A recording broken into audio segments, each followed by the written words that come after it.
அவனுக்கு பயந்து அவன் உயிரை எடுப்பது என் சித்தமல்ல, என் திட்டமல்ல. இப்போது வயசாகி இருக்கிறது முகாசிரம் தான். பல நோய்கள் இருக்கிறது, எல்லாருக்கும் தெரியும், கையெல்லாம் நடுங்கும். முகாசிரின் உயிரை எடுப்பது கடவுளுடைய சித்தமல்ல, திட்டமல்ல, கடவுளுடைய எண்ணமல்ல, திட்டமல்ல. அவனது குமாரனின் ஆவியை எடுப்பதே என் சித்தம், என் திட்டம். நிறைவேறுகிறது, நிறைவேறுது உடனே உடனே உடனே.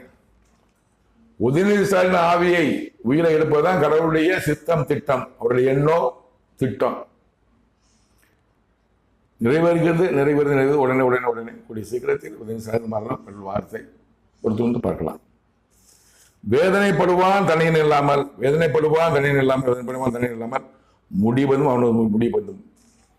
முக்காட்சி அவர்களின் கடைசி வாழ்க்கை வரை மகன் இல்லாமல் வேதனைப்படுவார்.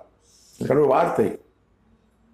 பல உதாரணம் நிறைய இருக்கு. மனைவின் மரணம், ஜெயலலிதா மரணம், எல்லாம் சஜல சிறையிருப்பு,